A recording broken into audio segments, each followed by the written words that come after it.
So, hello everyone, welcome to Vanya Education Services. I am educator Rashmi Sharma. So, we are going to start a series of 500 one-liner question of science. So, इस video के अंदर हम एक series शुरू कर रहे हैं जिसमें हम 500 वन-लाइनर साइंस के क्वेश्चन को डिस्कस करेंगे. ठीक है, फॉर ऑल कॉम्पिटिटिव एग्ज़ाम्स, इधर you are preparing for Punjab exam, state और सेंटर वन. सो एग्ज़ाम के जो भी एग्ज़ाम होंगे या सेंटर लेवल के हैं या फिर पंजाब के कोई भी एग्ज़ाम है जिसमें साइंस पोर्शन आएगा, सो इसके लिए ये सारे वन लाइनर क्वेश्चन हैं, ये बहुत ज़्यादा इम्पोर्टेंट है. So let's start with the very first question. सबसे पहले हम फर्स्ट क्वेश्चन से स्टार्ट करेंगे. हमारा फर्स्ट क्वेश्चन क्या है? Which is the radioactive isotope of hydrogen. कि जो हाइड्रोजन है, देखो सबसे पहले हमें क्या पता होना चाहिए कि जो हाइड्रोजन है it is the first element of periodic table. Hydrogen क्या है? पीरियोडिक टेबल का फर्स्ट एलिमेंट है जिसका एटॉमिक नंबर क्या है? 1. एटॉमिक नंबर क्या है हाइड्रोजन का? 1. और इसका एटॉमिक मास भी क्या है? 1 है. Atomic number and atomic mass है जो हाइड्रोजन का, वो क्या है? 1. एटॉमिक नंबर को हम किसके साथ रिप्रेजेंट करते हैं? Z के साथ. और एटॉमिक मास को हम रिप्रेजेंट करते हैं कैपिटल M के साथ. अब जो हाइड्रोजन है, हाइड्रोजन के हमारे पास 3 आइसोटोप होते हैं.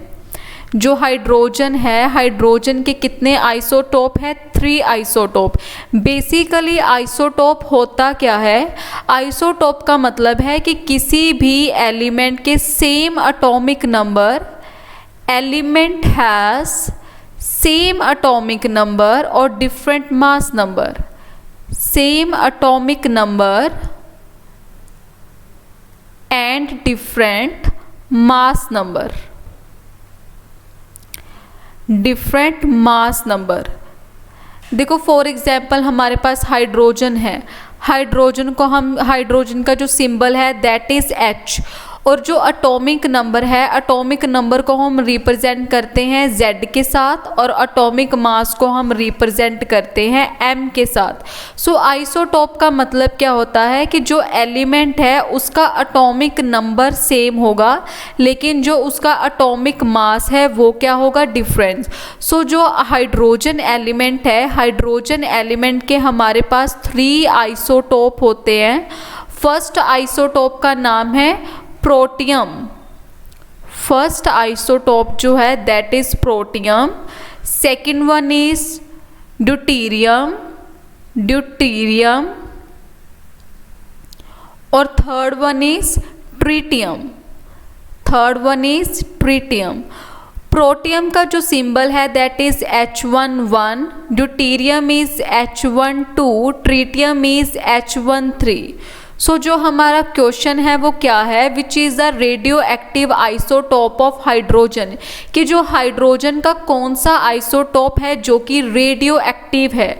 सो tritium is the right answer. जो ट्रिटियम आइसोटोप है हाइड्रोजन का दैट इज़ रेडियो एक्टिव. क्या है? रेडियो एक्टिव है. रेडियो एक्टिव का बेसिकली मतलब क्या होता है? जो कि रेस को एमिट करेगा.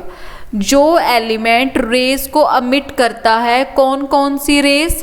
अल्फा रेस, बीटा रेस और गामा रेस, उसको हम क्या बोलते हैं?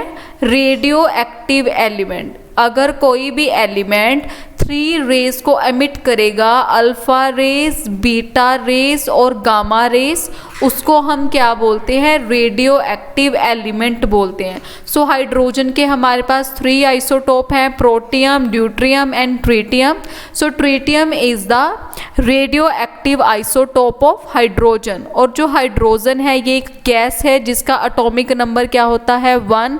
And it is also the first element of periodic table. और आइसोटोप की डेफिनेशन क्या है? जो भी एलिमेंट जिनका जो एटॉमिक नंबर है वो क्या होगा? सेम, बट जो मास नंबर है वो क्या होगा? Different. So this is the explanation of this question. Now coming to a next one. The process of transformation of a substance in a gaseous state into liquid state is called, कि जब भी हम किसी भी gaseous state को किस में convert करेंगे, लिक्विड के अंदर। अगर हम किसी भी गैस को लिक्विड के अंदर कन्वर्ट करते हैं तो उस प्रोसेस को हम क्या बोलते हैं, उस प्रोसेस को हम बोलते हैं condensation. Condensation is the process when we convert a gaseous element into liquid. जब भी हम किसी गैस को लिक्विड के अंदर कन्वर्ट करेंगे उस प्रोसेस को हम क्या बोलते हैं, कंडेंसेशन। सेम अगर हम किसी भी सॉलिड सब्सटेंस को लिक्विड के अंदर कन्वर्ट करते हैं, जब भी हम किसी भी सॉलिड को लिक्विड के अंदर कन्वर्ट करेंगे उस चीज़ को हम क्या बोलते हैं, मेल्टिंग पॉइंट। जैसे आइस क्या है, हमारा सॉलिड है, आइस से जब पानी बनता है तो वो क्या होता है, उसका मेल्टिंग पॉइंट, किसी भी चीज़ का मेल्ट हो जाना। अगर हम किसी भी लिक्विड को सॉलिड के अंदर कन्वर्ट करेंगे, अगर हम किसी भी लिक्विड को किस में कन्वर्ट करते हैं, सॉलिड के अंदर, उस चीज़ को हम क्या बोलते हैं, फ्रीजिंग पॉइंट। जब भी हम किसी लिक्विड को सॉलिड के अंदर कन्वर्ट करेंगे उस प्रोसेस को हम क्या बोलते हैं, फ्रीजिंग पॉइंट। अगर हम किसी भी सॉलिड को डायरेक्ट गैसियस स्टेट के अंदर कन्वर्ट करेंगे, किसी भी सॉलिड को डायरेक्ट गैसियस स्टेट के अंदर हम कन्वर्ट करेंगे उस प्रोसेस को हम क्या बोलते हैं, सब्लिमेशन। उस प्रोसेस को हम बोलते हैं सब्लिमेशन। और अगर हम किसी भी लिक्विड को डायरेक्ट गैस के अंदर चेंज करते हैं, कन्वर्ट करते हैं, किसी भी लिक्विड को अगर हम गैस के अंदर कन्वर्ट करते हैं उस प्रोसेस को हम बोलते हैं vaporization. So this is some important processes कि जब भी हम किसी गैस को लिक्विड में कन्वर्ट करेंगे उसको हम कंडेंसेशन बोलते हैं। सॉलिड को जब हम लिक्विड में कन्वर्ट करते हैं that is known as melting point. और जब भी हम किसी लिक्विड को सॉलिड के अंदर बदलेंगे, कन्वर्ट करेंगे, उसको हम फ्रीजिंग पॉइंट बोलते हैं। जब भी किसी सॉलिड को डायरेक्ट हम गैसियस स्टेट के अंदर कन्वर्ट करते हैं that is known as a sublimation. और जब भी हम किसी लिक्विड को गैस के अंदर कन्वर्ट करेंगे उसको हम बोलते हैं vaporization. So this is the important point, ठीक है। और बॉइलिंग पॉइंट हमने याद रखना है कि जो वाटर है, वाटर का बॉइलिंग पॉइंट क्या होता है, 100 degree Celsius. Boiling point of water is 100 degree Celsius. और अगर हम बात करें फ्रीजिंग पॉइंट ऑफ वाटर, पानी का जो फ्रीजिंग पॉइंट है वो कितना होता है, 0 डिग्री सेल्सियस, ठीक है, 0 degree Celsius. So this is the some important processes जो कि एग्ज़ाम के अंदर बहुत बार रिपीट होते हैं ये वाले questions. So coming to a next one, A mixture of water and alcohol is separated by which process? देखो मिक्सचर बेसिकली होता क्या है, मिक्सचर क्या होता है, किसी भी दो सोल्यूशन को जब हम मिक्स कर देते हैं उसको हम क्या बोलते हैं, मिक्सचर। या तो मिक्सचर सॉलिड इनटू लिक्विड होगा, solid into liquid. For example हमारे पास सॉल्ट है, ठीक है, सॉल्ट क्या होता है, पाउडर फॉर्म में होएगा। सॉल्ट जैसे नमक होता है, नमक क्या है, हमारा सॉलिड है। नमक को जब हम पानी के अंदर घोलेंगे तो वो कौन सा सोल्यूशन हो जाएगा, कौन सा मिक्सचर है, सॉल्ट इनटू वाटर, मतलब सॉलिड इनटू लिक्विड। दूसरा हमारे पास कौन सा हो सकता है मिक्सचर, लिक्विड इनटू लिक्विड। जैसे कि लिक्विड वाटर है और अल्कोहल भी क्या होता है, लिक्विड। हमने दो लिक्विड को मिक्स करके एक मिक्सचर बनाया, उसको हम क्या बोलेंगे, मिक्सचर बोलेंगे। सो जब भी हम किसी दो चीज़ों को मिक्स करते हैं उस मिक्सचर को अगर हमने सेपरेट करना हो, ठीक है, अलग करना हो, तो उसके लिए कुछ इम्पोर्टेंट प्रोसेस होती है। फॉर एग्जाम्पल जैसे हमने सॉल्ट और वाटर को सेपरेट किया, जैसे हमने वाटर लिया, पानी के अंदर जब भी हम शुगर को डिज़ोल्व करते हैं, जब भी हम पानी के अंदर चीनी या फिर शुगर को डिज़ोल्व करते हैं तो उसको हम डिफरेंट सेपरेट कैसे कर सकते हैं, बॉइलिंग मेथड से। ठीक है, बॉइलिंग मेथड से पानी को उबाल के हम सेपरेट कर सकते हैं सॉल्ट और फिर शुगर सॉल्यूशन को।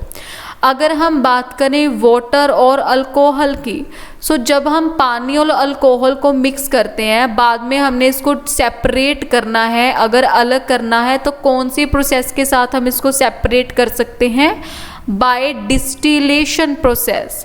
सो distillation process is the right answer कि डिस्टिलेशन प्रोसेस के थ्रू हम वाटर और अल्कोहल के मिक्सचर को क्या कर सकते हैं, सेपरेट कर सकते हैं। So coming to our next one, the cream from milk is separated by which process? देखो जैसे हम क्रीम निकालते हैं, मिल्क से हम क्रीम निकालते हैं, उसको कौन सी प्रोसेस के साथ हम सेपरेट करते हैं? The answer is centrifugal force. Centrifugal force के साथ हम क्रीम को क्या करते हैं, सेपरेट करते हैं from the milk. Basically centrifugal force में होता क्या है, जो लाइट मटेरियल होगा, जो हल्का मटेरियल है, वो light material is settled above. जो हल्का मटेरियल होगा किसी भी मिक्सचर का वो ऊपर आ जाएगा और जो हैवी मटेरियल है वो सरफेस के ऊपर रह जाएगा। ठीक है, जो हैवी मटेरियल होगा that is settle on surface, वो सरफेस के ऊपर रह जाएगा, ऑन सरफेस। अब इसकी और एग्जाम्पल क्या हो सकती है, जैसे हम अपने क्लोथ्स को ड्राई करते हैं वॉशिंग मशीन के अंदर, क्लोथ्स ड्राई इन वॉशिंग मशीन, वो भी कौन सी प्रोसेस के साथ है जो ड्राई होते हैं, दैट इज सेंट्रीफ्यूगल। जब भी हम कपड़े को सुखाते हैं वॉशिंग मशीन के अंदर, सो वो कौन सी प्रोसेस के ऊपर काम करता है, सेंट्रीफ्यूगल फोर्स के ऊपर। और जैसे हम ब्लड या फिर यूरिन टेस्ट करवाते हैं, वो भी कौन सी प्रोसेस के ऊपर काम करता है, blood and urine test also work on centrifugal process, also work on centrifugal process के ऊपर ये काम करता है। सो सेंट्रीफ्यूगल प्रोसेस जिसके थ्रू हम सेपरेट कर सकते हैं क्रीम को फ्रॉम मिल्क से, और सेंट्रीफ्यूगल प्रोसेस के थ्रू ही हम अपने जो क्लोथ्स हैं उनको ड्राई करते हैं वॉशिंग मशीन के अंदर। और जो ब्लड एंड यूरिन टेस्ट है वो भी कौन से प्रिंसिपल के ऊपर वर्क करता है, सेंट्रीफ्यूगल प्रोसेस के ऊपर। और बेसिकली सेंट्रीफ्यूगल प्रोसेस के अंदर होता क्या है कि जो हमारा लाइट मटेरियल है, जो भी हल्का मटेरियल होगा, लिक्विड होगा, वो ऊपर आ जाता है, और जो भी हैवी मटेरियल होता है मिक्सचर के अंदर वो नीचे बैठ जाता है। So coming to a next one, which matter is highly compressible, कि कौन सा मैटर है जो कि हाईली कंप्रेसिबल है, जिसको हम क्या कर सकते हैं, कंप्रेस कर सकते हैं, या जिसके ऊपर हम दबाव पैदा कर सकते हैं। बेसिकली जो हमारे मैटर हैं ये तीन तरह के होते हैं, solid, liquid and gases. Solid, liquid and gases, ये हमारे पास तीन जो मैटर होते हैं। ठीक है, अब देखो जो हमारा सॉलिड है, सॉलिड के अंदर जो फोर्स ऑफ अट्रैक्शन है between molecule, force of attraction between molecules, force of attraction between molecules, वो क्या होती है, बहुत ज़्यादा स्ट्रॉन्ग होती है। ठीक है, बहुत ज़्यादा स्ट्रॉन्ग होगी, मतलब कि सॉलिड के अंदर बिल्कुल भी खाली स्पेस नहीं होती कि हम उसके ऊपर प्रेशर अप्लाई कर सकें या किसी भी चीज़ का दबाव पैदा कर सकें। और लिक्विड के अंदर जो फोर्स ऑफ अट्रैक्शन है, लिक्विड के अंदर जो फोर्स ऑफ अट्रैक्शन होती है बिटवीन द मॉलिक्यूल्स, वो क्या होती है, थोड़ी सी वीक, बिटवीन मॉलिक्यूल्स थोड़ी सी वीक होती है एज कंपेयर टू सॉलिड। और अगर हम गैसेस की बात करें तो गैसेस क्या है, हाईली कंप्रेसिबल है, क्योंकि इसके अंदर जो फोर्स ऑफ अट्रैक्शन है बिटवीन द मॉलिक्यूल्स वो बहुत ज़्यादा होती है, ठीक है। इसीलिए हम काफ़ी ज़्यादा अमाउंट ऑफ गैस को एक छोटे से कंटेनर के अंदर फिल कर सकते हैं, क्योंकि गैसेस के ऊपर बहुत ज़्यादा प्रेशर अप्लाई किया जा सकता है, ठीक है। सॉलिड क्या है, बिल्कुल भी कंप्रेसिबल नहीं होते। सो हाईली कंप्रेसिबल कौन सा मैटर होगा, दैट इज़ गैसेस, क्योंकि जो गैसेस के अंदर फोर्स ऑफ अट्रैक्शन है बिटवीन द मॉलिक्यूल्स वो क्या है, बहुत ज़्यादा वीक होती है, ठीक है। फोर्स ऑफ अट्रैक्शन क्या होती है, वीक। जैसे हमने एक कंटेनर लिया, this is solid. So solid के अंदर बेसिकली होता क्या है, जो मॉलिक्यूल्स होते हैं वो बहुत ज़्यादा क्लोजली पैक्ड होते हैं, ठीक है। इनके अंदर बिल्कुल भी मतलब कि स्पेस नहीं होगी कि जो ये मॉलिक्यूल हैं ये क्या कर सके कि मूव कर सके।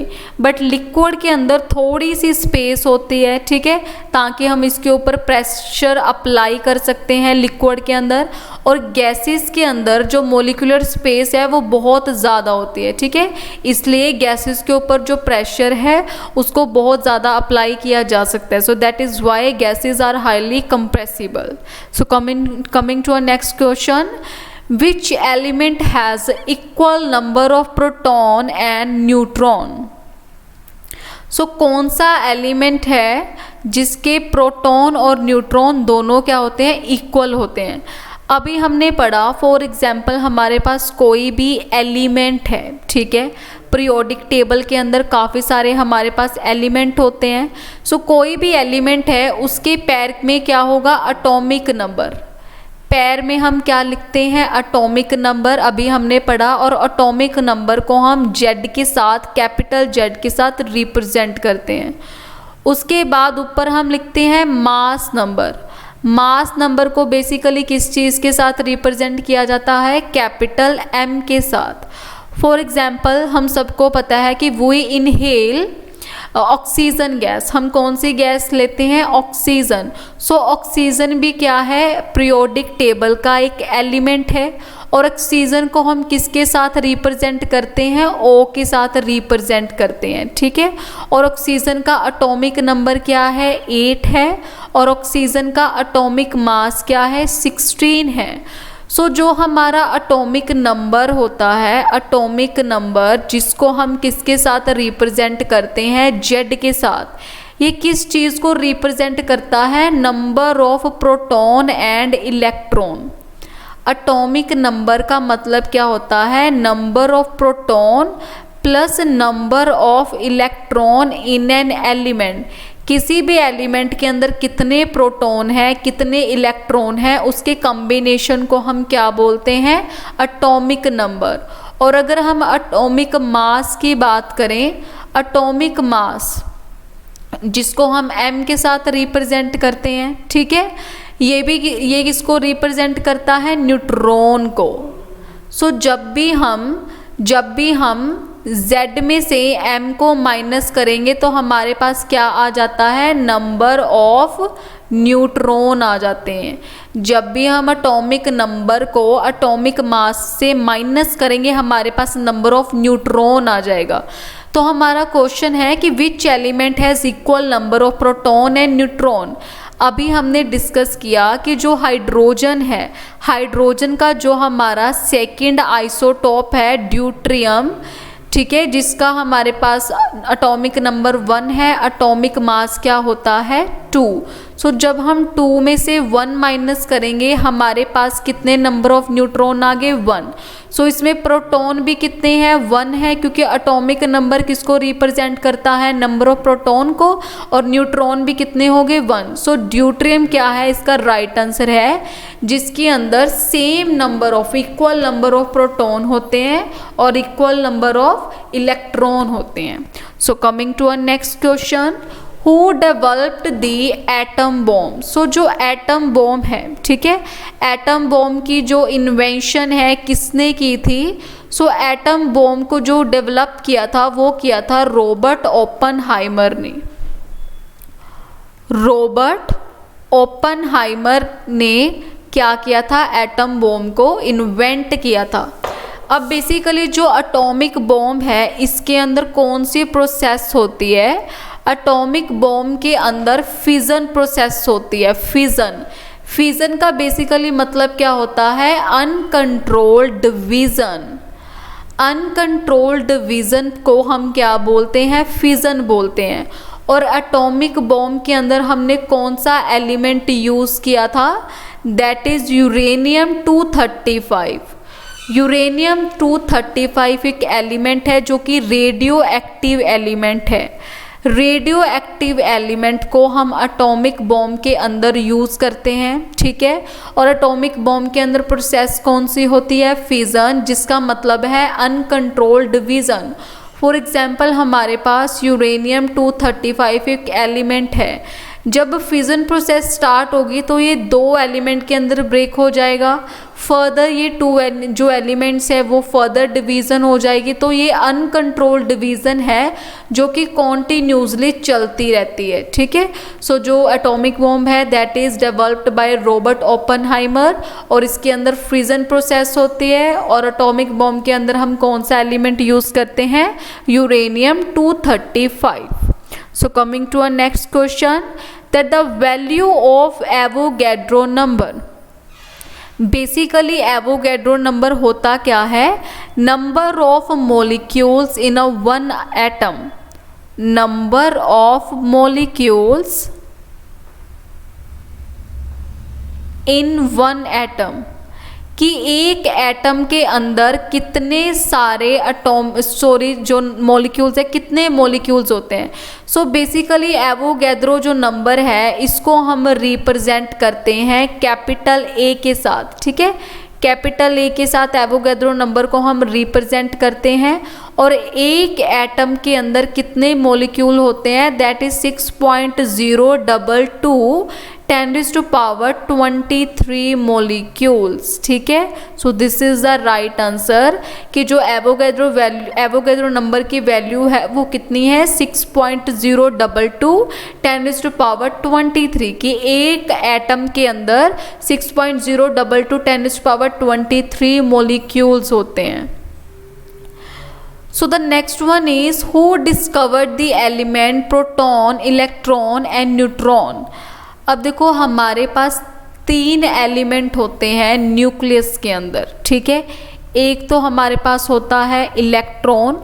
इलेक्ट्रॉन को हम रिप्रेजेंट करते हैं स्मॉल ई के साथ, जिसके ऊपर कौन सा चार्ज होता है? Negative charge. और इलेक्ट्रॉन को बेसिकली किसने डिस्कवर किया था? That is J Thomson.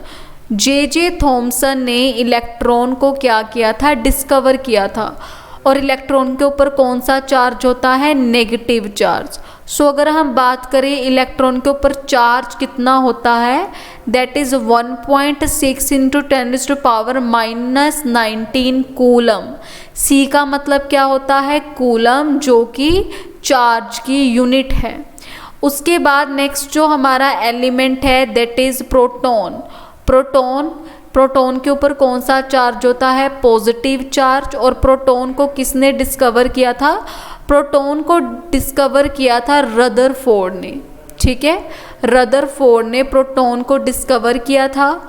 और प्रोटॉन के ऊपर कितना चार्ज होता है? That is positive 1.6 × 10⁻⁻19 coulomb.